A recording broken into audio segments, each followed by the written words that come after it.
24 minutos para las 2. Atención con esto. La encuesta CACEN, que es una encuesta de largo aliento y que además sirve para generar políticas públicas en toda la materia de categorización socioeconómica, ingresos, materias de pobreza, arrojó precisamente que el 6,5% de la población está bajo la línea de la pobreza. Es la cifra más baja desde que se usa este instrumento de medición.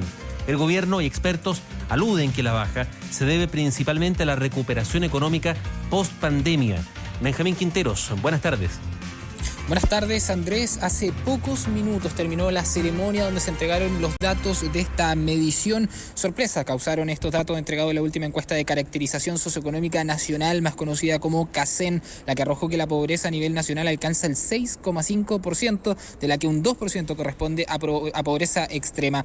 La cifra es considerablemente menor a la entregada de la medición anterior, correspondiente al año 2020, la que arrojó un 10,7%, encuesta que se hizo de manera telefónica debido a la pandemia. Y por lo mismo tampoco se pudo recopilar la información necesaria para hacer una comparación completa, pero sí da una idea de los cambios que ha habido en los últimos años, principalmente por la recuperación económica. Les decía que esto causó sorpresa porque las proyecciones que se habían dado en los días previos era que si es que no se mantenía el porcentaje, estamos hablando del 10,7% de la última medición, iba a aumentar, pero bajó considerablemente. Hace pocos minutos el ministro de Desarrollo Social, Giorgio Jackson, cartera encargada de esta medición, dio a conocer y explicó por qué se da esta diferencia entre la medición del año 2020 y la del año 2022. Lo que podemos ver es que el 2020 los ingresos autónomos de las familias eran muy bajos, sobre todo en el primer decil, muy bajos. Y hubo un cambio muy significativo, ¿ya?, respecto a los ingresos que se midieron en la CACEN 2022. Por lo tanto, ahí lo que uno puede ver es que hubo una recuperación, al menos de los ingresos autónomos, lo que responde a políticas de crecimiento, de creación de empleo, que se desarrollaron tanto en el año 2021 como en el año 2022. Principalmente recuperación económica post pandemia es lo que aluden desde el gobierno. Entonces, ¿por qué se da esta cifra más baja de lo que se proyectaba? Y también, según lo que dieron a conocer, la mayoría de las regiones del país presentaron bajas estadísticamente significativas con respecto a la encuesta CACEN del año 2017, la previa a la pandemia, destacando la región de la Araucanía con menos 5,2 puntos porcentuales, Los Ríos con menos 5,9 puntos porcentuales y la región del Biobío con menos 4,7 puntos porcentuales. Y como les mencionaba previamente, la medición del año 2020 por motivos de pandemia no se pudo desarrollar la encuesta con normalidad, dejando afuera la pobreza multidimensional, que es la que mide las carencias en los hogares.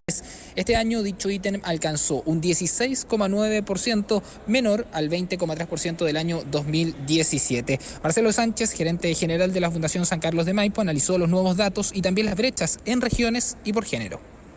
Creo que lo más importante a destacar de la CACEN 2022 es que nuestro país está volviendo a retomar la tendencia a la baja en la pobreza por ingreso y en la pobreza multidimensional, no obstante las diferencias que subsisten en materia territorial, particularmente en las diferencias que hay en zonas rurales y también en diferencias que tienen que ver con el género, con las mujeres versus los hombres. En consecuencia, lo que podemos observar en grandes números es que tenemos una posibilidad de ir reduciendo nuevamente también la desigualdad y las condiciones de pobreza. Y como dato no menor, cuando nos referimos a la pobreza multidimensional, que es la que mide las carencias en los hogares, en la región de Tarapacá la pobreza multidimensional alcanza el 50%, es decir, 1 de cada 2 personas sufre de pobreza multidimensional en la región de Tarapacá. Finalmente, habrá un consejo interministerial mañana viernes, liderado por el ministro de Desarrollo Social, Giorgio Jackson, con otros ministros de distintas carteras, trabajo, salud, otras carteras involucradas para tratar los datos entregados y ver de qué manera va a actuar el gobierno para seguir disminuyendo la pobreza en el país. Un tema interesantísimo. Muchas gracias, Benjamín.